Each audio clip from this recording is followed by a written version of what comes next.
දැනුම හොයාගෙන යන පුංචි සමනලුන්ටයි වෙන් වෙලා තියෙන්නේ මේ පුංචි වෙලාව. ඔන්න බොහොම ආදරෙන් පිළිගන්නවා. අද දවසේ අපේ වැඩසටහනට චූටි දූලා පුතාලා හැම දෙනාම බොහොමත්ම ආදරෙන් පිළිගන්නවා.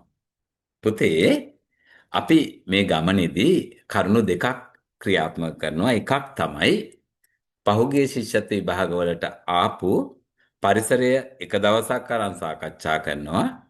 පහුගිය ශිෂ්‍යත්ව විභාගවලට ආපු ගණිතයේ කියන්නේ විභාගයේ එක පත්‍ර එක දවසක් අරන් සාකච්ඡා කරනවා. ඒකෙදි අපේ වැඩසටහන දිගටම එහෙම සාකච්ඡාවකට යන්නේ නැහැ. අපි දැනට මේ යන ගමන අප්‍රේල් මාසෙ ඉවර වෙනකොට පළවෙනි අදියර නවත්තනවා. පළවෙනි අදියර කියලා කියන්නේ පුතේ අපි පහුගිය විභාග ප්‍රශ්න පත්‍ර සාකච්ඡා කිරීම නවත්තනවා අප්‍රේල් වෙද්දී. එතකොට ඔබට සෑහෙන වැටහීමක් දැනුවත් බවක් ලැබිලා ඇති පුතේ විභාග පේපර් මෙහෙමයි එන්නේ කියන එක. ඊට පස්සේ අපි ලෑස්ති ඕගොල්ලොත් එක්කලා ඊළඟ ස්ටෙප් එකට යන්න. මොකද්ද? අන්න ඒ දේවල් දිහා බලලා මේ පාර ශිෂ්‍යත්වයට මොනවයිද කියලා එක පත්‍රයට එන්න ඉඩ කඩ තියෙන අලුත්ම අලුත් ප්‍රශ්න රටාත් දෙක පත්‍රේ පරිසරයට එන්න ඉඩ කඩ තියෙන අලුත්ම අලුත් ප්‍රශ්නත් සාකච්ඡා කරන්න බලාපොරොත්තු වෙනවා.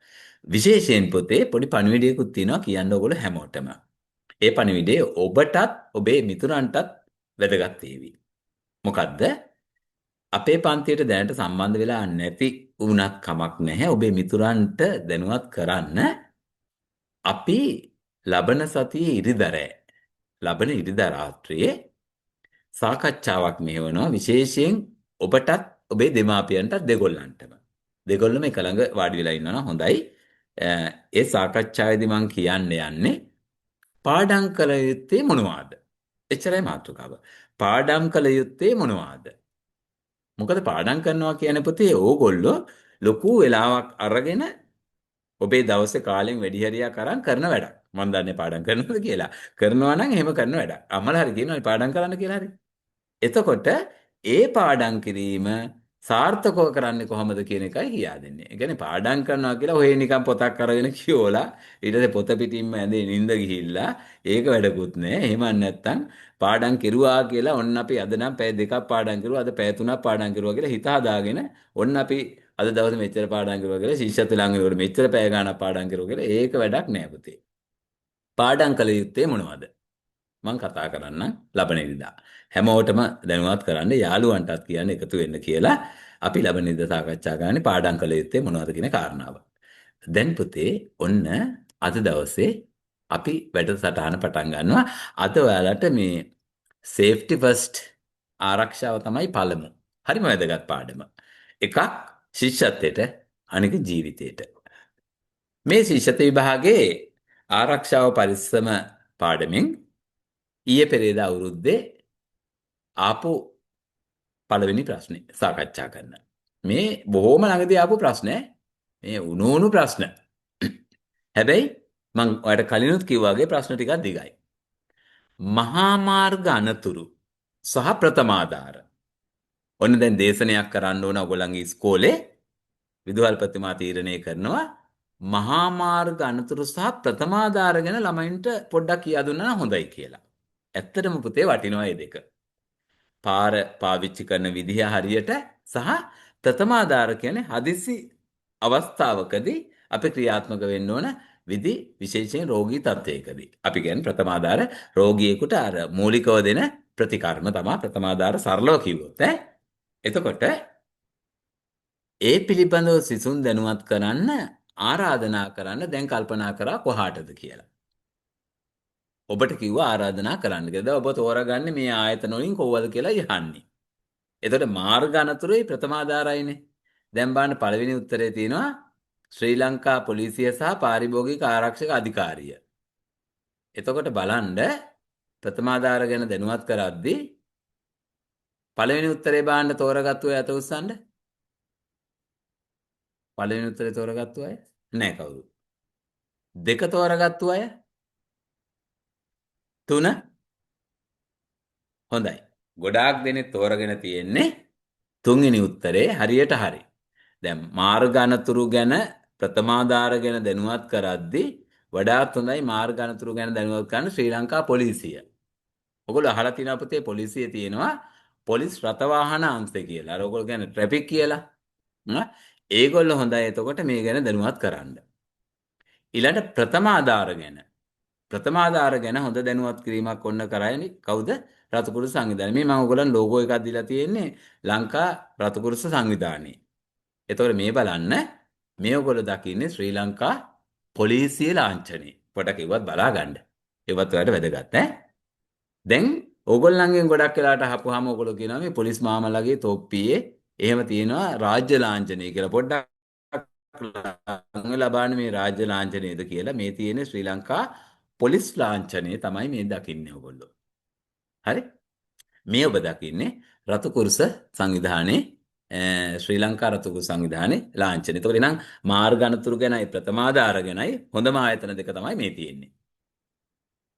දන්නවද අපේ රටේ පොලිසිය ගත්තාම පොලිස් නිලධාරීන් ඒගොල්ලන්ගේ උරෙහි පළඳින ලාංඡනය තමයි මේක.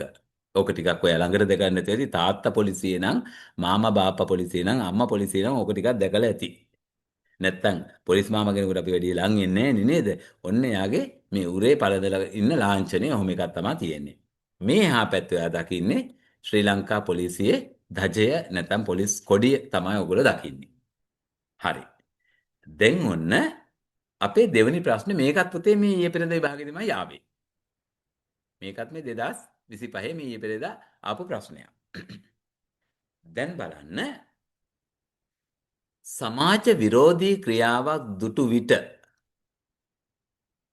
දැනුම් දිය යුතු පොලිස් හදිසි ඇමතුම් අංකය කුමක්ද? ඔන්න පුතේ කෙටි දුරකථන අංක ගැන දැනුවත් වෙලා ඉන්න ඕන.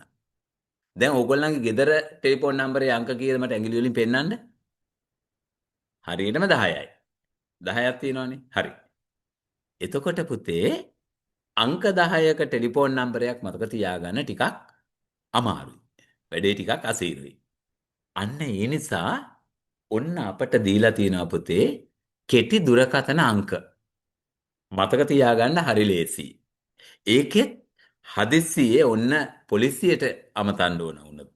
පොලිස් හදිසි ඇමතුම් අංකේ අපිට බොහොම කෙටි නම්බරයක් 119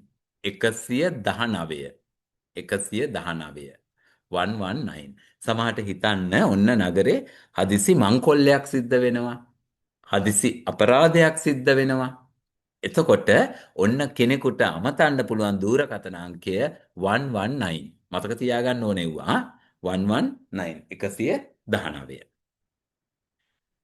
ඊළඟ සැක සහිත දෙයක් දුටු විට කළ යුතු වඩාත්ම සුදුසු ක්‍රියාව කුමක්ද? සැක සහිත දෙයක් දැක්කාම කළ යුතු වඩාත්ම සුදුසු ක්‍රියාව ඔබ හිතන්න ඔන්න පාරේ යනකොට පාරේ තියෙන පුතේ මේ වගේ පාර්සලයක්. අයිතිකාරයෙක්වත් නැහැ කිට්ටුව. පාර්සලයක් තියෙනවා පාරේ. දැන් ඉතින් මොකද කරන්නේ? බලන්න අත උස්සන්න එක තෝරගත්තු අය. එක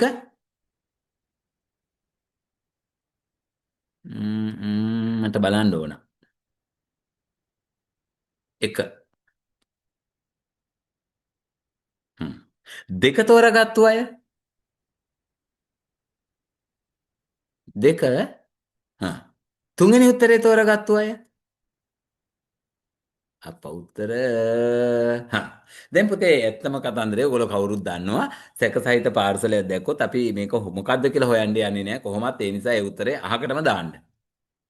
ඉතුරු දෙක පොඩ්ඩක් බලන්න. ඔයා අහලා ඇතිනේ මේ වගේ තැන්වලදී ඉක්මනින්ම අයින් වෙන්න කියලා. ඒ හන්දා එක දාගත්තු අය හිටියා මෙතන. හැබැයි පුතේ අපි ඔතනින් ඉක්මනින්ම ඉවත් වීම කළ යුතුයි ඒක හරි. හැබැයි අපි ඉවත් වෙලා ගියාට පස්සේ පුතේ තව කෙනෙකුට ඕකෙන් හානියක් වෙන්න පුළුවන්. ඕකේ බෝම්බයක් තිබුණොත්. ඈ ඕකේ මොනවා හරි තිබුණොත් පුතේ තව කෙනෙකුට හානියක් වෙන්න අපිට නැතත් ඒ නිසා ඔතනින් හිමින් සැරේ සේප් වෙලා යන එක නෙමෙයි වැඩේ. ගිහිල්ලා වැඩිහිටියෙකුට කියනවා අන්න අතන මෙහෙම දෙයක් තියෙනවා කියලා. එයා ඊට පස්සේ සුදුසු ක්‍රියාමාර්ගයක් ගනීවි. වඩා හොඳයි දෙක. වඩා හොඳයි දෙක. ඔයාලා ගොඩක් හොඳයි. ඔයාලා හරිම උත්තරේ තෝරගෙන තිබුණා. ඖෂධ භාවිතයේදී සිදු නොකළ යුත්තේ. ඖෂධ භාවිතයේදී සිදු නොකළ යුත්තේ. අද පුතේ ගත්තාම ගොඩාක් අය බෙහෙත් පාවිච්චි කරනවානේ. සාමාන්‍යයෙන් ගොඩාක් ගෙවල් වල බෙහෙත් ඇති බෝතල් වල කුප්පි වල පුරවලා. ෆාමසිත් තියෙනවානේ හරියට ඔය අපි ඔසුසලවල් දකින්නේ පාරේ පුතේ. එතකොට අපි ගොඩක් වෙලාවට දකිනවා මේ ඖෂධ භාවිත කරනවා. මෙතකොට මේ ඖෂධ පාවිච්චි කරද්දී පුතේ විශේෂයෙන් සැලකිලිමත් විය යුතු කරුණු තියෙනවා. එකක් තමයි බලන්න ඕන කියෝලා මේක බොන්න ඕනේ කෑමට පෙරද පස්සේද? ඒ කියන්නේ ගත යුතු වෙලාව. ඒක ගැන අවධානයක් තියෙන්න ඕන. ඒත් එක්කලා වරකට කොච්චර බොන්න ඕනද? එක්කෝ හැඳි එකයිද, පෙති එකයිද, පෙති භාගෙද, පෙති දෙකද? ඒක ගැනත් බලන්න ඕන. નિયમિත වාර ගාන ගන්නවද? එතකොට උදේට දවල්ට හවසට සමහරලාට සමහර ඒවා කියනවා රැයට විතරයි. සමහර ඒවා කියනවා උදේට විතරයි. සමහර බෙහෙත් දෙනවා පැය 6න් 6ට. ඔක එක කතා තියෙනවානේ. එව්ව ගැන ඇත්තටම බැලිය යුතුයි. හැබැයි කෙනෙක් හිතන්න පුතේ ඔළුව කැක්කුම තියෙන කෙනෙක් පෙනඩෝල් එකක් අරගෙන බොනවා. අඩුවක් නැහැ. ඊට පස්සේ එයා කල්පනා කරනවා පෙන්ඩෝල් වැඩියෙන් බිව්වොත් ඉක්මනින් අඩු වෙයි කියලා වැඩි මාත්‍රාවක් එයා ගන්නවා. හොඳද? කිසිසේත්ම නොකළ යුතු දෙයක් පුතේ. ඖෂධ භාවිතයේදී විශේෂයෙන්ම වෛද්‍යවරයෙකුගේ අනුදැනුමෙන් තමයි යන්න ඕනේ. සාමාන්‍ය පෙන්ඩෝල් එකක් ඉතින් කවුරු පුරුදු වෙලා ඉන්නව ලෝකයක් කොමකට එහෙම බොන්න.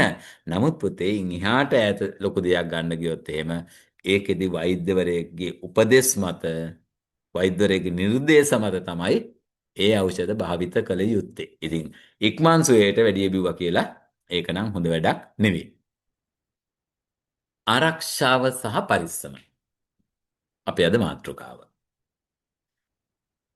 යම් පුද්ගලයෙකු දියේ ගිලෙනවා. ඔන්න පුතේ කෙනෙක් දියේ ගිලෙමින් ඉන්නවා. ඔබ දකිනවා ඔබ දැන් පාරේ යනකොට දකිනවා කෙනෙක් දියේ ගිලෙනවා. දැන් ෂණිකව අපි මොනවද කළ යුත්තේ? මේකනේ පුතේ ගොඩක් අයට නැත්තේ ෂණිකව ක්‍රියාත්මක වෙන්න මොනවද අපි කළ යුත්තේ කියලා. සමහරවිට සමහරු කියනවා මට ඒවල හිතා ගන්න බැරුව ගියා. එහෙම කියනවා සමහරු. සමහරු කරන්නේ කෑ ගහගෙන දුවන එක එතන. එතනම එයාගේ ප්‍රතිචාර එච්චරයි. නමුත් අපි පුතේ අවස්ථානුකූලව ක්‍රියාත්මක විය යුතු විදිහ ඒ අවස්ථාවෙන් අවස්ථාවට වෙනස්. ඒක දැනගෙන ඉන්න ඕන. පුද්ගලයෙක් දියේ ගිලෙනවා දැක්කම ෂණිකව කරන්න ඕන දේ. අපි බලමු බේර ගන්න තමන්ද දියට පැනීම. ඒක පුතේ දැන් ඔබෙන්නේ මේ ප්‍රශ්නේ අහන්නේ ඔබ පහේ ළමයි. ඔබට ලොකු වැඩක් තාම කරන්න බෑ. ඇති මෙතන පිහිනුම් සූරය ඇති. හැබැයි ඔගොල්ලෝ බහුතරයක් එහෙම වතුරට පැනලා එහෙම හපංකමක් කරන්න හැකියාවක නෑ මං හිතන්නේ. එතකොට ඒ උත්තරේ පැත්තකින් තියන්න. ඊළඟ දිය මතු පිටට එනකම් බලා සිටීම. එහෙම කරනවද? එහෙම කරන්න යන්නේ නෑ. ඈ කළ යුතු දේ පුතේ ෂණිකව අපි උදව් ඉල්ලලා කෑ ගහනවා. කවුරුවත් නැද්දෝ බේරගන්න කෙනෙක් නැද්දෝ මෙන්න මාමා කෙනෙක් දියේ ගිලෙනෝ කියලා කෑ ගහන්න ඕන. පුළුවන් තරම් පුතේ හයියෙන් කෑ ගහලා මෙයාගේ ජීවිතේ බේරගන්න Tamanට කරන්න පුළුවන් දායකත්වය දෙන්න ඕන. ඒකදී තව දේවල් පුතා අහලා ඇති. අපි කෙනෙක් දියේ ගිලෙනකොට පුතේ දියේ ගිලෙන්න යනකොට අපි ඒ පුද්ගලයාව දිය මතු පිට නඳවලා තියාගන්න ක්‍රමයක් දැම්මොත් වඩා හොඳයි. ඒකට පුළුවන් අපේ තැනැත්ත දිහාට ටයරයක්. විශේෂයෙන් හුලම් පුරවපු ටියුබ් එකක්. සමහරට පුතේ ලොකු ප්ලාස්ටික් බෝතලයක්. අර ලොකු කෑන් එකක් මූඩිය වහලා. ඈ එහෙම නැත්තම් කබයක් එයා දිහාට විසි කරන හැබැයි නිකම්ම තනිකර කඹේම දාන්නේ වතුරට. කඹේ එක පොටක් එක කොනක් එක්කෝ අපි අතින් අල්ලගෙන තමනේ තනියම නම් ඔබට අල්ලගන්න බෑ. ඒ වගේ වෙලාවට ඔබට තියෙන ගහක් වටේ එක වටයක් පටලලා අල්ලගත්තා නම් ඇති. අරය දිහාට දාලා ඉතුරු පොට අපි අල්ලගෙන ඉන්නවා නැත්තම් තදින් ගහක ගැට ගහලා තියාගන්න. එහෙම අපිට පුළුවන් පුතේ ජීවිතය බේරගන්න. දැන් අපි හිතමු හදිස්සියේ දියේ ගිලුණු පුද්ගලයෙක් අපිට ඔන්න මුණ ගැහුණා කියලා. දියේ ගිලිච්ච පුද්ගලයෙක් ගොඩ ගත්තා. අපි මොකද කරන්නේ මේ පුද්ගලයා වෙනුවෙන්? ගොඩාක් අයට පුතේ ඕවා ප්‍රශ්නනේ. ගොඩාක් අයට ප්‍රශ්න. අපි අද ඕවා කීපයක්ම අරගෙන කතා කරන නිසායි මම ඔබට කිව්වේ අද පාඩම මේ ජීවිතේටත් ඔබට ගොඩාක් වැදගත් වේවි කියලා පුතේ කිව්වේ ඒකයි මම. අපි චුට්ටක් බලමු එහෙනම් එවැනි අවස්ථාවල අපිට මොනවද කරන්න පුළුවන් ප්‍රථමාදාර උපක්‍රම කියලා චුට්ටක් අපි හොයලා බලමු.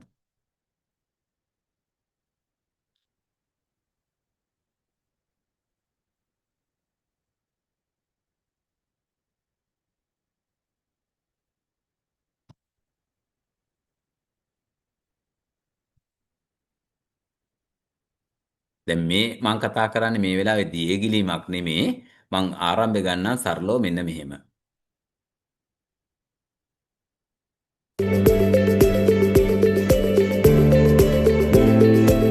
සාමාන්‍යයෙන් ප්‍රථමාදාර පෙට්ටියක තිබිය යුතු ද්‍රව්‍ය කතුරක්, ත්‍රිකෝණ බැන්ඩේජ් එකක්, පුළුන්, බැන්ඩේජ් රෝලක්, ප්ලාස්ටර්, ගෝස්, උණ කටුවක්, සේලයින්, බෙතඩින්, ග්ලව්ස්, රෝගියාගේ විස්තර සටහන් කර ගැනීම සඳහා නෝට්බුක් එක.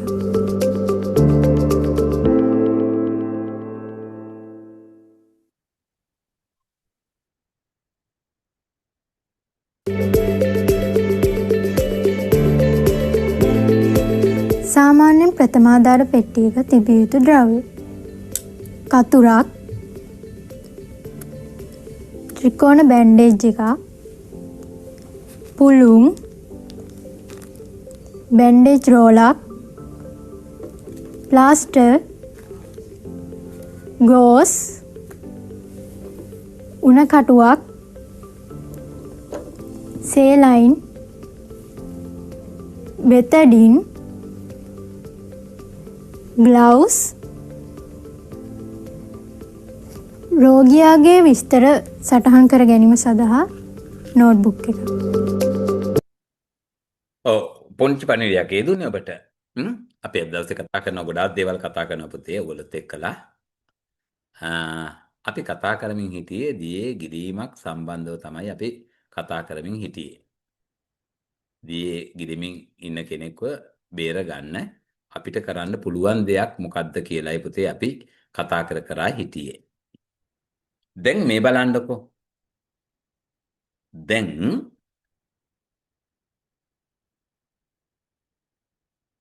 ගෙදර විදුලි බුබුලක් අපිට මාරු කරන්න ඕන. පුතේ හොඳට අහගන්න ඕන ඔය ඕගොල්ලන්ගේ ගෙදර තියෙන විදුලිය. ඕගොල්ලෝ නම් හරි ලස්සන දෙයක් හැටියට දකින්නේ. එයි ෆෑන් එක කරකවන්න පුළුවන් එයාට. එයාට පුළුවන් ලයිට් පත්තු කරන්න පුළුවන්. එයාට පුළුවන් ඇඳුමක් අයන් කරන්න පුළුවන්. එයාට පුළුවන් බත් එකක් ඉක්මනට උයලා දෙන්න.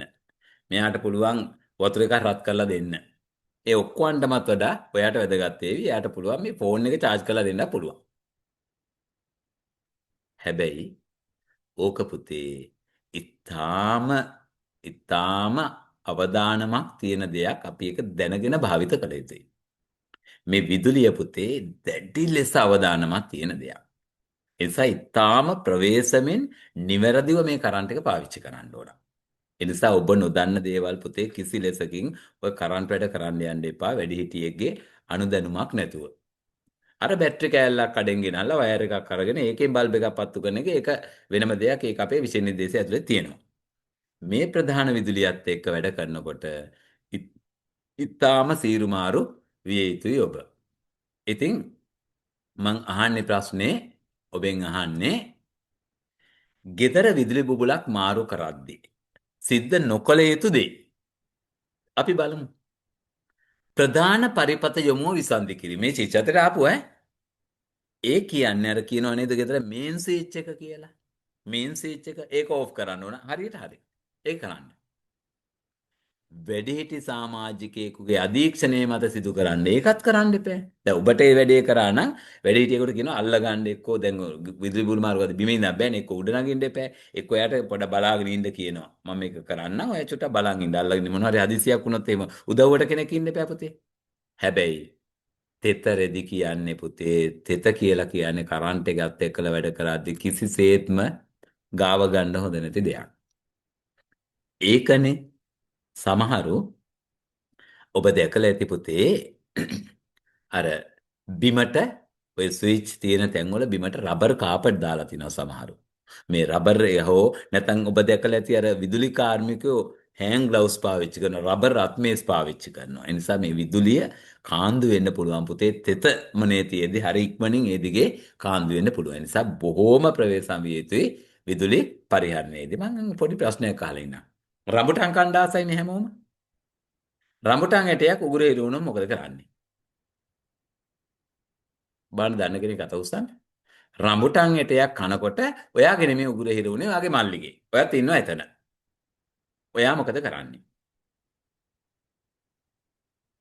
රඹුටන් ඇටයක් උගුරේ හිරුණා මල්ලිගේ. ඔයත් ඉන්නවා එතන. හොඳයි. ඔයා මොකද කරන්නේ? ඔන්න යාළුවෙක් ලෑස්ති බලමු අපි කවුද මේ? කොමයික් ඔන් කරන්න බැරුව ගියානේ. වතුර ටිකක් බොනා. මොකද්ද? වතුර ටිකක් බීපන්. බොනවා නෙමෙයි දෙනවා. දැන් මගේ මල්ලිගේ. මොකද ඔයා කරන්නේ වතුර ටිකක් පොවන එකද? හරි. ඔන්න දැන් එක්කෙනෙක් අදහසක් දෙනවා පුතේ රඹුටන් ඇටයක් උගුරේ හිර වුණාම කරන්න දෙයකට යාළුවෙක් කියනවා වතුර ටිකක් බොන්න දෙන්න කියලා. හරි. පංචලිත් කියනක බලන්න ඔයා මොකද කරන්නේ කියලා. සර් බෙල්ල පහත් කරලා පිටට ගහනවා. මොකද්ද? බෙල්ල පහත් කරලා පිටට ගහනවා. අය කියන්නේ මේ ආය කන්න එපා කියලා ගහනවා. නෑ නෑ සර්. එන? නෑ සර් උගුරේ හිර වුණානේ. එතකොට අර පිටට තට්ටු කරද්දි එළියට එයි කියලා. එළියට ඒ කියලා නේද? ඔව්. දැන් වැඩේ තියෙන්නේ මට ඕක කරලා පෙන්වන්න විදිහක් නෑ මෙතන. නැත්නම් කරලා පෙන්නනවා. සාමාන්‍යයෙන් ඔය කතාව හරි. අපි කරන්නේ පුතේ දැන් හදිසියව රඹුටන් ඇටයක් හිර වුණාම ඔළුව මෙහෙ පොඩ පාත් කරලා පිටට ගහන්නේ පුතේ මේ මෙහෙම නෙමෙයි ගහන්නේ. මෙහෙම ගහන්න එපා. මෙහෙම තට්ටුව දාන්නේ. මෙහෙම අපි තට්ටු කරනවා. ඔළුව පොඩ පැත්තට හරවලා බොහෝ විට රඹුටන් ඇටේ එළියට එන්න පුළුවන්. මට කියන්න ඔන්න ඔයාගේ කනට රෑ නිදියන් ඉන්නකොට කූඹියක් ගියා. කරන වැඩේ මොකද්ද? දන්නේ නැත උස්සන්න. සර් මේ කනෙන් සර් වතුර දාලා ඊට පස්සේ මෙහෙම ආය කියන්නේ මේ අනිත් කනෙන් වතුර දානවා. ඔව් සර් මේ කනෙන් වතුර දාලා ඔයා කියන්නේ දැන් වම් කනට ගියොත් දකුණු කනට වතුර දානවා කියලාද? නෑ නෑ සර් වමටම. ඒ කනට වතුර දානවා. ඔව්. හොඳයි. හොඳයි අපි බලමු. දැන් පුතේ අහගන්න. හරි thank you ඔයාට. දැන් පුතේ අපි ඇත්තටම දැන් ඔබට පේනවා ඇතිනේ මේ පාඩම කොච්චර වැදගත්ද කියන එක ඔබට පේනවා ඇති. විභාගයේ කෙසේ වෙතත් පුතේ එදිනදා ජීවිතේට වැදගත්. දැන් හිතන්න මේ සරල උදාහරණයක් කනට ගියා සතෙක් මොකෙක් හරි. දැන් පුතේ රෑ දෙගොඩ හරි ඔය සතෙක් ගියාම අපි උඩ ගිහිල්ලා හැරෙන්නේ. මොකද මේ කන ඇතුළට ගිහිල්ලා පුතේ මූ දඟලනකොට මූ නිකන් කන ඇතුලේ එක අඩියක් තිබ්බත් ඔයාට නිකන් අර වෙන ලොකු සද්දයක් ඇහෙන්නේ. එතකොට මේ කන ඇතුලේ වූ මොකක් හරි පහුරු ගෑවොත් එහෙම සමහරක තුවාල කරොත් මේක තදටම දැනෙනවා. එතකොට ඔයා වහාම කළ යුතු දේ පුතේ මේ අරව මෙව්ව දාන්න යන්න එපා. දැන් ගෙවල් වල නම් ඉතින් ගොඩක් වෙලාවට ඕකෙදී ගෙදර ඉන්න හැමෝම විදහාට වට වෙනවා. වට වෙලා එක එක්කෙනා එක එක අදහස් කරනවා. අපිට වෙන වැඩක් නේ පුතේ. මොන හරි දෙයක් වුණාම එක එක්කෙනා එක එක අදහස් කරනවා. මෙයා එක්කෙනෙක් කියනවා මේ කනට කටුවක් දාන්න කියනවා. තව එක්කෙනෙක් කියනවා නෑ කන් හැන්දක් දාන්න කියලා. තව එක්කෙනෙක් කියනවා නෑ කතුරක් දාලා ඇදලා ගමු කියනවා. තව එක්කෙනෙක් කියනවා දිග කම්බියක් දාමු කියනවා. එක එක කතා කියනවා. ඒ නිසා සාමාන්‍යයෙන් ඔය මොනවා හරි දැම්ම පුතේ සමහරලාට ඌ තව ඇතුළට යනවා. ඌත් දැන් කන ඇතුළට ගියාට පස්සේ ඌත් හිතනවා මේ වංක ගිරියකට ඇවිල්ලා ඉන්නේ කියලා. ඌත් බය වෙලා ඌත් දැන් අඳුන් කුඳුන් වෙලාව කන ඇතුළේ ඉන්නේ. දැන් ඔය නිකන් අපි කියනවා කනේ වංගුද කියලා. ඇත්තටම කනේ වංගු තියෙනවා පොඩ්ඩක් එතකොට මේ ඇතුළට ගියාට පස්සේ ඌත් දැන් අඳුන් කුඳුන් වෙලා ඉන්නේ. මොකක් හරි දැම්මොත් තව යනවා ඇතුළට. හොඳම දේ තමයි අපි හිතමුකෝ මේ කනට ගියා කියලා. කනට ගියාට පස්සේ විජහට ඔළුව මෙහෙම පාත් කරුවා දැම්ම වතුර. දාලා මෙහෙම තියන් ඉන්නවා පුතේ ටික වෙලාවක්. ටික වෙලා තියන් ඉන්නවා. ඊට පස්සේ එකපාරට මෙහෙම ගස්සලා අරගෙන මෙහෙම චුට්ටක් තට්ටුවක් දාපුවාම වතුර ටික යනවා. යාට යද්දකීම මත උණු රස්නේ වතුර ටිකක් වගේ යනවා. එතකොට ඒ සතා මැරිලා එන්න පුළුවන් පුතේ ගොඩක් වෙලාවට. එකපාරක් කරනවා හරි ගියේ නැත්නම් ආයෙ පාරක් වතුර ටිකක් දාලා බලනවා. මෙහෙම ඉන්නවා. ඊට ටික වෙලාවක් ඉඳලා මෙහෙම කරලා දාපුවම ගොඩක් වෙලාවට ඒ සතා ඉවත් වෙනවා පුතේ. ඒ නිසා අපි එදිනෙදා යම් ප්‍රථමාදාර ක්‍රම ප්‍රතිකර්ම දැනගෙන ඉන්න ඕන. හොඳයි. අපි කතා කර හිටියේ විදුලි බුබුලක් මාරු කරද්දී සිදු නොකළ යුතු ක්‍රියාව කුමක්ද? තෙතරෙදි පාවිච්චි කරන්න එපා කියලා. පුතාලා දන්නවද? කොවිඩ් මොකේනෝ දන්නේ නේද? හැබැයි කොවිඩ් වලින් ඔබ මං හිතන්නේ 2026 2016 16/5/21 ඔබ යම් දුරකට කොවිඩ් වලින් බැට කන්න ඇති ටිකක්. හැබැයි අපි පුතේ මේකෙන් හොඳටම හෙම්බත් වුණා. හරි? එතකොට මේ COVID-19 කියන්නේ මේ රෝගේ එන්නේ පුතේ 2019 එන්නේ ලෝකෙට. 2019 ලෝකෙට එන්නේ.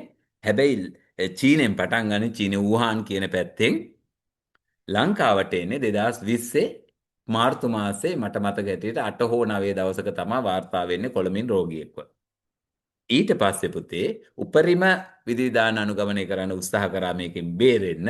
නමුත් කොරෝනා වෛරසය හරි ඉක්මනින් ලෝකෙ පුරා පැතිර ගියා. කොවිඩ් ඇති කරන්නේ වෛරසයක් මගින්. COVID-19 කියලා ඔබ අහලා ඇති. දැන් පුතේ අපිට වෙන ස්වභාවික අනතුරු ගත්තාම එකක් තමයි අකුණු සැර. දැන් ලංකාවේ පුතේ යම් පිරිසක් සැලකිය යුතු පිරිසක් අකුණු සැර වැදිලා වාර්ෂිකව ජීවිතක්ෂයටපත් වෙනවා. ඔබ අහලා තියෙනවද බක්මහා අකුණු කියලා? ඒ කියන්නේ පුතේ දැන් මේ ජනවාරි, පෙබරවාරි, මාර්තු, අප්‍රේල් වෙනකොට සාමාන්‍යයෙන් අමුතු වෙහි රටාවක් ඇති වෙනවා. අප්‍රේල් වෙනකොට අමුතු වෙහි රටාවක් ඇති වෙනවා. මේ වෙහි රටාවේදී උදේට හොඳ පැහැදිලි අහසක් තියෙනවා. ඔය බලන්නකෝ හිට අනිද්දා. දවල් 12 1 වෙනකොට ඔන්න අහසේ වලාකුළු පිරෙනවා. ඔන්න හැන්දෑවේ 2 3 3:00 වෙනකොට ගොරෝගෙන විදුලි කොටාගෙන හොද්දට වහිනවා. ආයෙ හැබැයි රෑ 9 10 වෙනකොට පායලා. ආයෙ වැස්සද කියලා දන්නෙත් නෑ වගේ අහස ඉන්නවා. අපි කියනවා සංවහන වෙහි කියලා. කොහොම හරි මේ කාලේ අකුණු සැර වැඩි. ඒ නිසා බක්මහ අකුණු කියලාත් කියනවා. ඉතින් පුතේ මේ අකුණක් ඈත අහසේ සිද්ධ වෙන ක්‍රියාවලියක්නේ. දැන් ඔබ අපේ බලනවා ඇති දිනපතා අපි ඕගොල්ලන්ට ඉදිරිපත් කරන වීඩියෝ එක. ඒක පුතේ අනිවාර්යයෙන්ම බලන්න ඕගොල්ලෝ. මම ඉදිරියට ඔය ගැනත් අකුණු ගැනත් කතා කරන්නම් ඒකෙදි. ඒක ඔබට වඩා රසවත් විදිහට ඉදිරිපත් වෙනවනේ. එතකොට ඒ අකුණ පුතේ ඈත අහසේදී හටගත්තාම එයා උපරිම ට්‍රයි එක දානවා පොළොවට එන්න.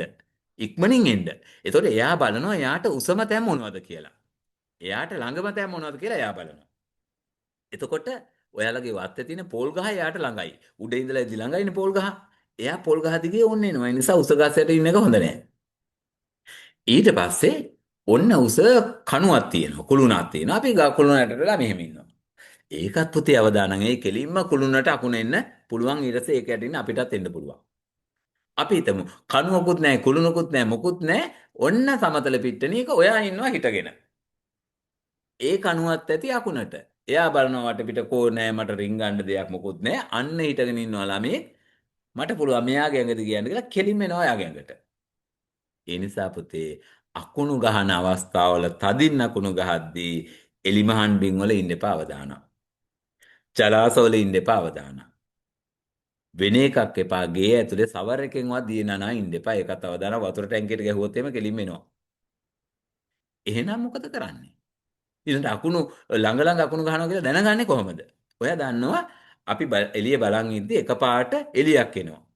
එළිය එනකොටම ඔයා කරගන්නේ මෙහෙම. කන් දෙක වහගන්න. ඒ කියන්නේ ඔයා දන්නවා ඒ ගමම සද්ද එනවා කියලා. එතන මොකද දෙක අහස එකට වෙන්නේ එළිය කලින් එනවා. එතකොට අපි දැනගන්නවා සද්ද තමයි ඊළඟට එන්නේ කියලා. එතකොට පුතේ එළියයි සද්දේ ළඟම එනවා නම් අකුණු ළඟම ගහනවා. එහෙනම් ඒ වෙලාවට තමයි විශේෂයෙන් පරිස්සම් වෙන්න ඕනේ. මොන වැඩේ කර හිටියත් මේ ඔන්ලයින් ක්ලාස් එකේ හිටියත් උයා හිටියත් කකා හිටියත් පාඩම් කර හිටියත් වැඩේ නැවතුවා ගියා ඇඳට වෙලා දිගා වෙලා හිටියා. මහ වෙලාවක් ඉන්න ඕනේ නැහැ. තද අකුණු ගහන්නේ පුතේ බොහොම කෙටි වෙලාවක් තුල. සමහරට දොර ජනෙල් දිදුරුම් කමින් අකුණු ගහනවා. ඒ වෙලාවට ඔන්න ඇඳක් මත දිගා වෙලා ඉන්න එක. ඉතින් දැන් බැලුවොත් අපේ උත්තර ගොඩේ මොනවද තියෙන්නේ කියලා. අකුණු අනතුරුමින් වැළකී සිටින්න වඩා සුදුසු වන්නේ එලිමහන රැඳී සිටීම වැරදි. මේ වදිනවා ටාස් ගාලා.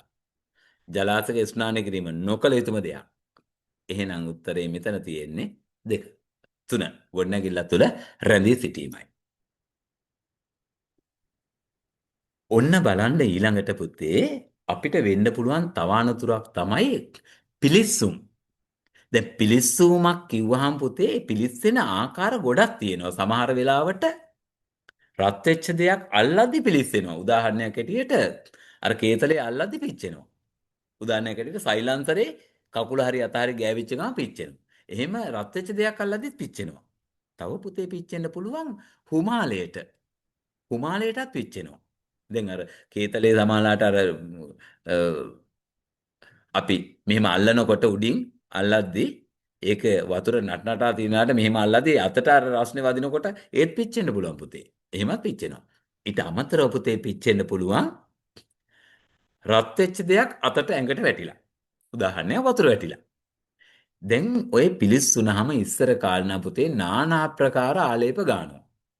එක්කෙනෙක් කියයි කුකුල් තෙල් ගාන්න කියලා. ඉතින් ගානවා කුකුල් තෙල්. තව එක්කෙනෙක් කියයි සිග්නල් ගාන්න කියලා. ඉතින් දන්තාලේප.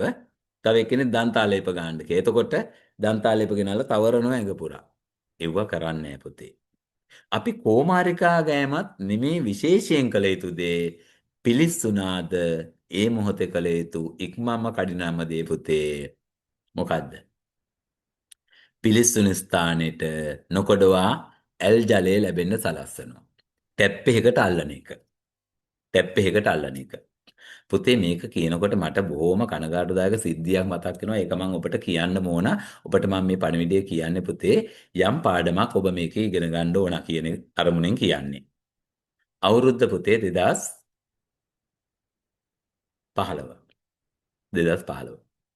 මගේ පන්තියේ ළමයෙක් හිටියා. ඒ ළමයාගේ ගෙදර අම්මා අමතර රැකියාවක් කරනවා. හැන්දෑවට රතිඤ්ඤා පුතාලා දන්නවා රතිඤ්ඤා ගෙනල්ලා රතිඤ්ඤා වලට කොළ ඔතනවා. රතිඤ්ඤා වලට ලේබල් ඔතනවා. අපි හිතමු අලිඩොන් රතිඤ්ඤා කියලා. අලිඩොන් කියලා. අලිඩොන් කොළේ ඔතනවා. එතකොට දැන් ඔන්න එයා පුතේ එක දවසක් ගෙනල්ලා තිබුණේ අහස් කූරු. අහස් කූරු මං හිතන්නේ 1000ක් විතර ගෙනල්ලා සාලේ තියාගෙන ඔතෝතා ඉන්නවා. ළමයි දෙන්නයි හිටියේ. දෙන්නගෙන් පොඩි ළමයා තමයි මගේ පන්තියේ. එයා හිටියේ අම්මා දැන් සාලේ වාඩි වෙලා ඉන්නවා. අම්මට පිටිපස්සෙන් ඉන්නවා පොඩි එකා. සෙල්ලම් කරා. ඉස්සරහා ඉන්නවා ලොකු එක්කෙනා අයියා. මොන හරි වෙලා අයියා මේ කඩදාසි කොලයකට ගින්දර තියලා උඩින් ගැහුවා මෙහෙම. වැටුනේ මල්ලි ගාවට නෙමේ අම්මා ගාවට වැටුනේ. වැටිච්ච ගමන් සටපට ගාලා පුපුරන්න ගත්තා. මම එතනින් එහා වෙච්ච සිද්ධිය ඔබට කියන්නේ නැහැ. අවසානයේ අම්මා ජීවිතක්ෂයටපත් වුණා. ඔබ හිතන්න අපි පුතේ ආරක්ෂාව පරිස්සමෙදි හරිම වැදගත්. දෙයක් වෙන්න පුතේ පොඩි වෙලාවක් යන්නේ. දෙයක් වෙන්න තාම සුළු මොහොතයි යන්නේ. හැබැයි ඒකේ ඵල විපාක ජීවිත කාලෙටම දැනෙන්න පුළුවන්. ඔබට සමහර විට පුතේ පඩිපෙළ බහිනකොට ඔබට හදිසියට ඔබ දඩි පිඩි ගාලා බහිනවා. ලිස්සල වැටුණාට පස්සේ අතක් කකුලක් කැඩුනහම ඒ කකුල හොඳ වෙන්න මාස ගාණක් යනවා. ඔබ දන්නවා සමහරු පරක්කුයි කියලා හදිසියි කියලා වාහනේ යනවා වේගෙන්. ඒ ගිහිල්ලා හැප්පුණාට පස්සේ පුතේ තමයි ජීවිතෙන් වන්දි ගන්න වෙයි. අතපය කරන මාස ගාණක් වෙලාගෙන ඉන්න වෙනවා. ඒ නිසා අපි වැදගත්ම දේ පුතේ මේ අනතුරකටපත් වුනහම කරන දේ නෙමේ අනතුරු වළක්වා ගැනීම තමයි වැදගත්ම දේ. ඒක තමයි සේෆ්ටි ෆස්ට් කියන ආරක්ෂාව පළමුව කියන්නේ ඒකයි. හොඳයි. ඉතින් අපි කතා කරමින් හිටියේ පුතේ ඕගොල්ලොත් එක්කලා පිලිස්සුමකදී කළ යුතුම දෙයක් හොඳ දෙයක් ඒ සැනින් කළ යුතු දෙයක් පිලිස්සුණු ස්ථානයේ ඇල් ජලයෙන් සිසිල් කිරීම. හදිසි රෝගී තත්ත්වයන් කොතෙකුත් වෙන්න පුළුවන් පුතේ. රියානතුරු වෙන්න පුළුවන්. උසකින් වැටුණ වෙන්න පුළුවන්. සතෙක් සර්පෙක් දෂ්ට කෙරුවා හපා කෑව වෙන්න පුළුවන්. ඒ සඳහා රෝහලට ගෙනියන්න විවිධ අය ඉදිරිපත් වෙනවා පාරේදී. අපි දකිනවා පුතේ ගොඩාක් වෙලාට අපේ රටේ මිනිස්සු හරි සුහදශීලී පුතේ කෙනෙක්ගේ විපතකදී හරියට උදව් කරනවා. ඒ අතින් ලෝකෙ මං හිතන්නේ කොහෙවත් එහෙම තියනවා කියලා අපේ රටේ තරම්. එතනදී හැබැයි පුතේ සමහර අය නොදැනුවත්කමින් ඔබ හිතන්න ඇක්සිඩන්ට් එකක් වුණා කියලා. මම දවසක් බලාගෙන ඇක්සිඩන්ට් එකක් වුණා. ඒක මම ටීවී එකේ දැක්කේ. ඊට පස්සේ එතන ඉන්න මාමලා දෙන්නෙක් උජහර දුවගෙන ඇවිල්ලා අර ලෙඩාව උස්සලා ගත්තා. උස්සලා ගත්තේ පුතේ නිකන් දුන්නා වගේ. කකුල් දෙකෙන් එක්කෙනෙක් ඉස්ස ඔළුවෙන් එක්කෙනෙක් ඇල්ලුවා. දැන් ලෙඩා නිකන් දුන්නා වගේ ඉන්නවා. උස්සලා දාගත්ත ට්‍රීවිල් එකකට ගියා. හැබැයි පුතේ සමහර විට ඒ උස්සපු ඉස්සිල්ලෙන්ම එයාට සදාකාලිකව නැගිටින්න බැරි වෙන්න පුළුවන්. සුසුම්නාවට එම හානි වෙලා තිබ්බනම්. ඒ නිසා ඒ රෝගී තත්ත්වය අනුව එයාට දෙන ප්‍රථමාධාරය යාව ඉස්පිතාර ගෙනියන විදිය වෙනස් වෙන්න ඕන. ඉතින් කොහොම හරි පුතේ ලෙඩෙක්ව ගෙනියන්න හොඳම වාහනයක් ඇම්බියුලන්ස් එක.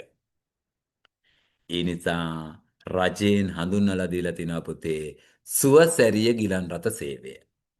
හදිස්සි අපි කාට වුණත් මෙන්න සත 5ක් ගන්නෑ පුතේ.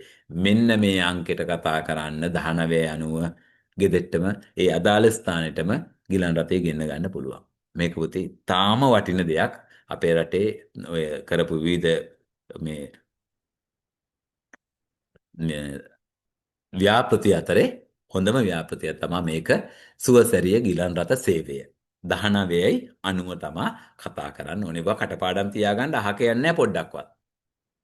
දැන් උදාහරණයකට හයිවේ එකේ යනවා කියනකො ඕගොල්ලෝ හයිවේ එකේ මොනවා හෝ අනතුරක් වුණා අංකේ 19යි 69. 19 69 එක. 19 69. ඒක මතක තියාගන්න. 19 69. බල්ලෙකු සපා කෑවිට පළමුවෙන් කළ යුතු වන්නේ කුමක්ද? දැන් බල්ලා කෑවට පස්සේ සමහරුන්ට ඉවසිල්ලක් නැහැ බල්ලා ටිකක් ගහනකම්. පන්නම් ගිහලා ගහන මම දැකලා දිනවා කකුලේ තුවාලේ ලේ වැක්කිරනවා බල්ලා පස්සේ දුවනවා. නෑ. ඒක නෙමෙයි කළ යුතු දේ. බල්ලා කියන්නේ පුතේ ඔයා වගේ උදේහවා දත් මදින කෙනෙක් නෙමෙයිනේ. බල්ලගේ කටේ ඕන තරම් විස බීජ තියෙනවා. ඔයාගේ ඇඟ ඇතුළට විස බීජ ඇතුල් වෙන්න හොඳම අවස්ථාවක් පුතේ ඔයාගේ හැමේ ඇති වෙන තුවාලයක්. ඒකයි තුවාලය පරිස්සම් කරන්න කියන්නේ. තුවාලය පරිස්සම් කරන්න කියන්නේ මේ පරිස්සමින් අරන් තියාගන්න කියන එක නෙමෙයි. පරිස්සම් කරන්න කියන්නේ ඒකට විස බීජ යන්නේ නැතුව හොඳ වෙනකන් බලා ගන්න ඕන. ඒතකොට මේ තුවාලේ බල්ලා හපා කාපු ගමන් එයාගේ කෙල උතන තියෙනවා. ඒකේ තියෙන විස බීජ තුවාලේ තැවරිලා තියෙනවා. පට ගාලා යන්න පුළුවන් පුතේ ඇඟට. දැන් මේ ලේ වලට අහු වුණාම පුතේ සාමාන්‍යයෙන් ඔයාගේ ඇඟේ තියෙනවා බට වර්ග දෙකක්. නම් වලින් ඕනේ එක බට જાතියකින් කරන්නේ ඔයාගේ හදවතේ ඉඳලා ලේ එළියට ගෙනියන එක. ඒක තියෙන්නේ ටිකක් ඇතුලේ. තව බට જાතියක් තියෙනවා. එයා කරන්නේ අර එළියට ගෙනිච්ච ලේ ටික ආපහු හදවතට ගේන එක, පිරිසිදු කරන්න ගේන එක. එයා ඉන්නේ උඩින්. ඒ උඩ ඉන්න කෙනාට අහුවෙච්ච ගමන් පට ගාලා අර විස බීජ කෙලින්ම එනවා ඇඟට. හදවතටම කෙලින්ම යනවා. ඊළඟ හතර අතේ ඔන්න යන්න පටන් ගන්නවා. ඒ නිසා පුතේ ඉක්මනින්ම කළ යුතු දේ එතන හොඳින් පිරිසිදු ජලයෙන් හෝදන එක. ඒක බල්ලෙක් නෙමේ සර්පෙක් දෂ්ට කළත් කළ යුතු දේ. ඒක තමයි මූලිකම දේ. හරි. දැන් ඉතින් සර්ම කියවනවා නේද? එහෙනම් අපි ආයෙ පාරක් ලස්සන වීඩියෝ එකක් තියෙනවා. චුට්ටක් අපි ඒක බලලා එමු විජහට.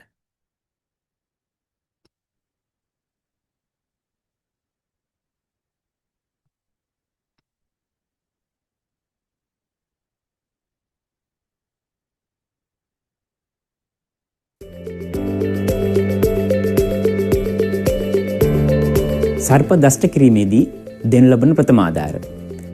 ප්‍රථමයෙන් රෝගියාගේ බිය දුරු කිරීම ඉතාම වැදගත්. ගලා යන ජලයෙන් දෂ්ට කළ ස්ථානය සෝදා හරින්න. ගලා යන ජලය යනු උදාහරණයකට ටැප් එකකින් ජලය විවෘත කර තුවාල වූ ස්ථානය මත සෝදා හැරීමක් සිදු කරන්න. ඒ වගේම පීල්ලකට යොමු කර ගලා යන ජලය එම තුවාලයේ සිදු ස්ථානය මත සෝදා හැරීම සිදු කරන්න. එසේ නොමැතිනම් භාජනයකට ජලය එකතු කර තුවාලයේ සිදු ස්ථානය මත ජලය ගලා යන පරිදි සෝදා හැරීම සිදු කරන්න. හැකිනම් තුවාල වූ කොටස හෘදයට වඩා පහළින් තබන්න.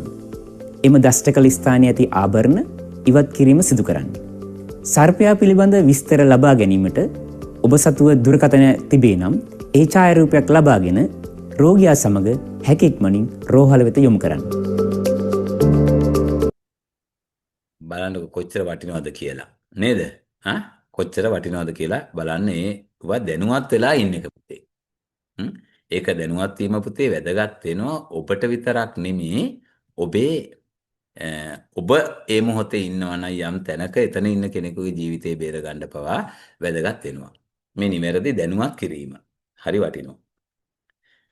දැන් අපේ 12 වෙනි ප්‍රශ්නේ බෝ නොවන රෝගෙට උදාහරණයක් වන්නේ පහත සඳහන් කුමක්ද කියලා යහන්නේ. බෝ නොවන රෝග. පුතේ දැන් ඔය ඉස්කෝලේ කියලා කියන්නේ ඔබ දන්නවා ආය පුතේ නම්බර 1 තැනක්. මොනවටද? ඉගෙන ගන්න. ඔව්. හැබැයි තව දේවල් පුතේ ලෙඩ හරියට ඇඟට එන්න පුළුවන් තැනක්. එයි සමහර අය අසනීප වෙලා ඒක සුව වෙනකන් ඒ નિયમિત දින ගණන් ඉන්නේ පුතේ පටගාලා එනවා ඉස්කෝලේ පාඩු වෙනවා කියලා. උණ, හෙම්බිරිස්සාව, පැපොල, සරම්ප, කම්මුල් ගාය, ඇස්ලෙඩ එතකොට පුතේ ඔන්න පුද්ගලයෙක්ගෙන් පුද්ගලයෙකුට බෝ වෙන රෝග. සරම්ප, කම්මුල් ගාය, පැපොල, ඇස්ලෙඩ. තව සමහර ලෙඩ තියෙනවා පුතේ සත්තුන්ගෙන් බෝ වෙන රෝග. ඔබ දන්නවා රෝගවාහක සත්තුන්ගෙන් විශේෂයෙන් මදුරුවා, ගිමැස්සා. ඔබ අහලා තියෙනවා ඩෙන්ගු, බරවා, චිකුන්ගුන්යා, මැලේරියා, ගිමැස්සෙන් ගත්තාම කොලරාව, අතිසාරය ඔබ අහලා තියෙනවා සිංගමාලේ. සමහර රෝග තියෙනවා පුතේ බෝ වෙන්නේ නැහැ. අපි කියන බෝ නොවන රෝග. හැබැයි අද කාලේ පුතේ බෝ නොවන රෝග බහුලව සිද්ධ වෙනවා. ඒකට හේතුවක් තමයි සමහරට අපේ වැරදි ආහාර පුරුදු, වැරදි ජීවන රටාවල් නිසා බෝ නොවන රෝග අද වැඩිපුරම පුතේ හැදෙන්න පුළුවන්. දියවැඩියාව, හෘද රෝග, පිළිකා, වකුගඩු ආශ්‍රිත රෝග අපි සලකන්නේ බෝ නොවන රෝග. ඔබ දියවැඩියා ලෙඩෙක් ගාව වාඩි වෙලා හිටියට එයත් එක්ක කැම බීම කෑවට ඔබට බෝ වෙන්නේ නැහැ. ඔබ හෘදයාබාධයක් තියෙන රෝගියෙක් එක්කලා හිටියා කියලා ඔබට ඒක බෝ වෙන්නේ නැහැ. ඔබ වකුගඩු ආශ්‍රිත රෝගයක් තියෙන කෙනෙක් එක්කලා හිටියා කියලා ඔබට ඒක බෝ වෙන්නේ නැහැ. හැබැයි ඔබ පැපල රෝගියෙක්, සරම්ප රෝගියෙක් අන්න ඔබ එයත් ආශ්‍රය කරොත් එයත් එක ළඟින් හිටියොත් ඔන්න ඔබටත් බෝ වෙන්න පුළුවන්. ඒවා බෝ වෙන රෝග. දුරදිග නොබලා සිදු කරන මිනිස් ක්‍රියාකාරකම් නිසා ආපදා විය හැකි අවස්ථා. පුතේ ස්වාභාවික ආපදා වෙන කවදටත් වඩා අද අපිට අවධානය යොමු කරන්න සිද්ධ වෙලා තියෙනවා. විශේෂයෙන් ඊයේ පෙරේදා ඇතිවෙච්ච අවාසනාවන්ත තත්ත්වයන් එක්කලා. අපි ඉස්සර හිතේ පුතේ ස්වාභාවික උපද්‍රව ගොඩක් පිටරටවල තමයි වෙන්නේ අපේ නැහැ කියලා. නමුත් බලන්න අපිටත් සිද්ධ වුණා ඒව නේද? ඉතින් මෙවල පුතේ එක පැත්තක් තියෙනවා මිනිස්සුන්ගේ වැරදි ක්‍රියාකාරකම්. එහෙනම් කඳුවල තියෙන පස් කැපීම්, ඒ තැන්වල අනවසර ඉදිකිරීම, ප්‍රධාන හේතුවක් වෙන්න පුළුවන් පුතේ නායෑම මෙහෙම ඇති වෙන්න. ඒ නිසා සෝබාදහමට එරෙහි වුණොත් එහෙම අපට දරුණු ප්‍රතිවිපාකවලට මුහුණ දෙන්න සිද්ධ වෙනවා අදටත් වඩා හෙට. නායෑම.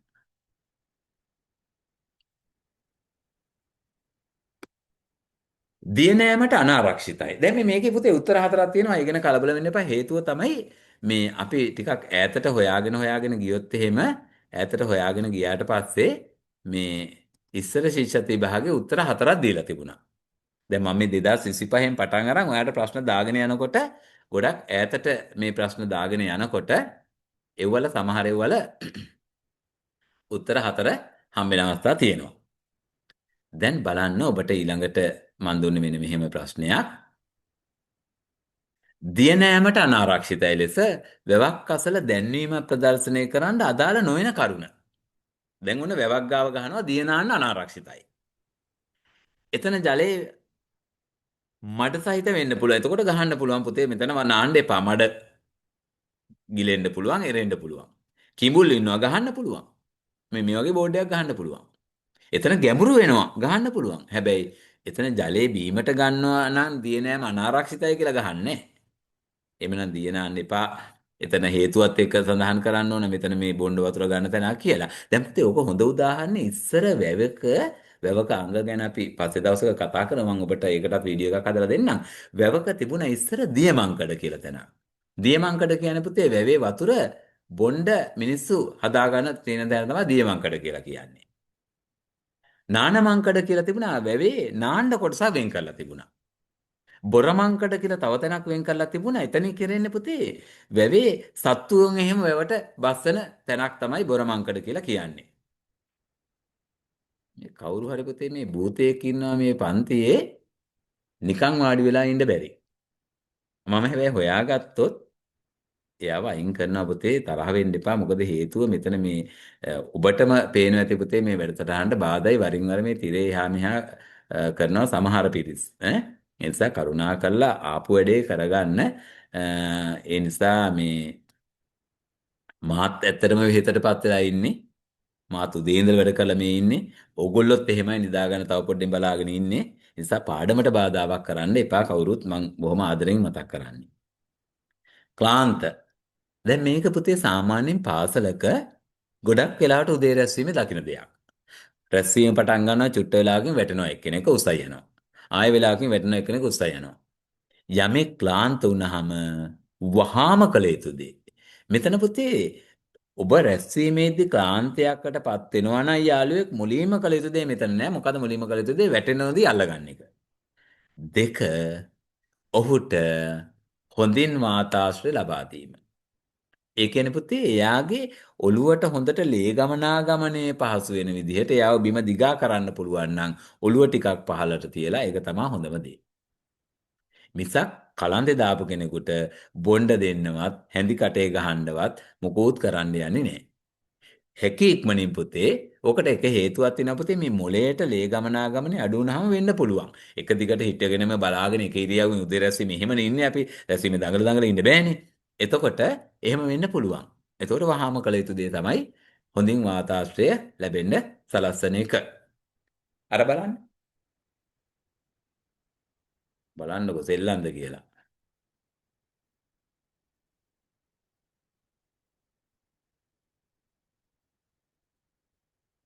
අර පාදයට සර්පයෙකු දෂ්ට කර ඇති අවස්ථාවක මුලින්ම කළ යුතු දේ දෂ්ට කළ ස්ථානයේ පිරිසුදු ඇල් ජලයෙන් සේදීම.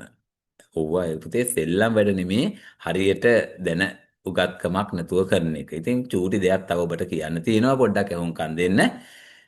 මං කියන්නේ පුතේ අපි හදිසි අවස්ථාවකද ක්‍රියාත්මක කළ යුතු ආකාර දැනුවත් වෙලා ඉන්න ඕන. ඒක තව ජීවිතයක් බේරගන්න වටිනවා. මට සරල උදාහරණයක් කියන්න තියෙනවා පුතේ අපේ ගමේ වෙච්ච සිද්ධියක්. දැනට මාස ගානකට පෙර මාස නෙමෙයි අවුරුදු දෙකකට විතර කලින් අපේ ගමේ තරුණයෙක් යනවා යාළුවෙකුගේ ගෙදර ගිහිලා රැය එනවා. එනකොට එයාව හැප්පෙනවා. හැප්පුණාට පස්සේ පුතේ වේගෙන් ඇවිල්ලා හැප්පුණේ ලයිට් කණුවක් කඩාගෙන හැප්පිලා තිබුණා. හැබැයි ජීවිත හානියක් මොකුත් නැහැ. වටේ අහල පහල මිනිස්සු දුවගෙන ආව ඇවිල්ලා බලද්දි කකුලේ පුතේ මහපටැඟිල්ල කැඩිලා. මහපටැඟිල්ල නැහැ වෙන් වෙලා.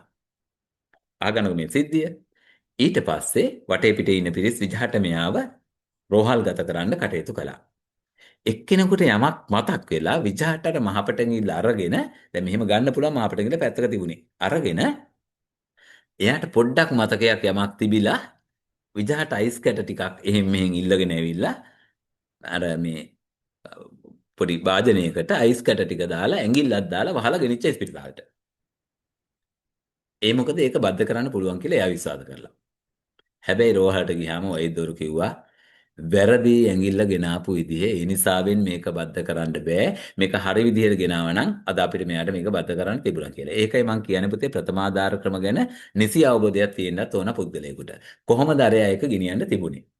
ඒ වගේ අවස්ථාවක පුතේ ඒ ශරීර අවයව කොටස ගෙනියන්න තිබුණේ පොලිතින් කවර් එකට shopping bag එකක් හරි ඒකට අර ඇඟිල්ල දාලා ඒ කවරේ තමයි පුතේ අයිස් එකේ වස්සන්න ඕනේ. අයිස් කැට ගොඩේ ඒක තියන්න ඕනේ. කෙලින්ම ඍජුවම අයිස් කැට වල ස්පර්ශ වෙන්න එක තියන්නේ නැහැ. ඉතින් බලන්නේ නොදුනොත්කමින් අර පුද්ගලයා අදත් ඇවිදිනවා පුතේ ඇඟිල්ලක් නැහැ. අපි එකක් දැනුවත් වෙනවා ජීවිත වෙන කවුරු පුතේ ප්‍රථමාධාර ගැන සරල හරි අවබෝධයක් තියෙන්න ඕන. ඒකත් ඔළුවේ තියාගන්න. අපි එහෙනම් පුංචි වීඩියෝ එකක් තියෙනවා. ඒක බලලා ඔයාට පුළුවන් දවසේ වැඩ ඉවර කරන්න සමු ගන්න පුළුවන් පුංචි වීඩියෝ එකක් තියෙනවා. ඒක බලන්න ආරාධනා කරනවා හැමෝටම.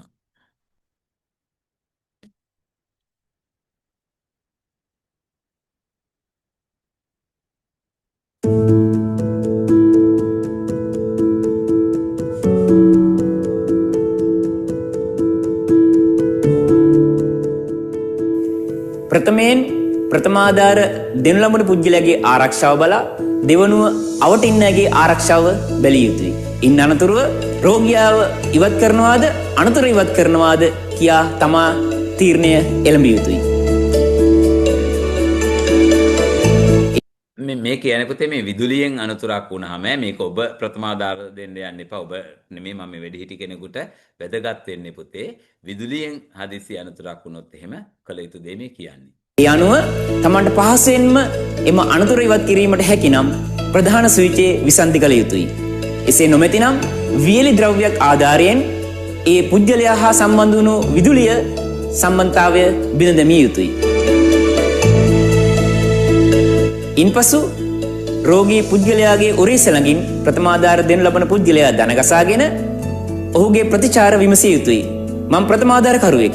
ඔබට උදව් කරන්න ආවේ. ඇසරින්න. හෙලෝ මම ඔයාලට උදව් කරන්න ආවේ. ඇසරින්න.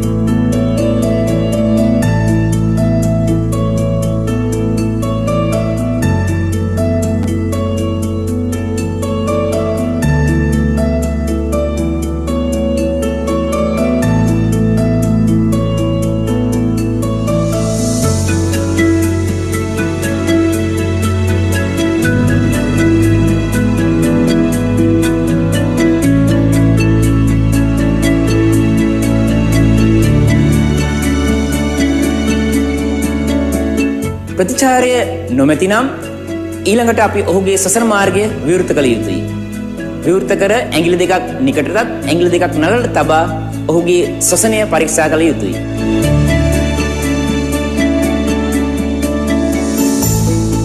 එය සිදු කරනු ලබන්නේ කනට ඇසීමෙන්, කම්බුලට දැනීමෙන් සහ ඇස් දෙකට පෙනීමෙන් ඔහුගේ පපුව ඉහළ පහළ යනවද කියලා අපට නිරීක්ෂණය කරන්න පුළුවන්. ඒ අවස්ථාවේදී ඔහුගේ ශ්වසනය සිදු නොවේ නම් CPR එහෙම නැත්නම් හදිසි පණ ගැනීම සිදු කිරීමට වග බලාගත යුතු වෙනවා.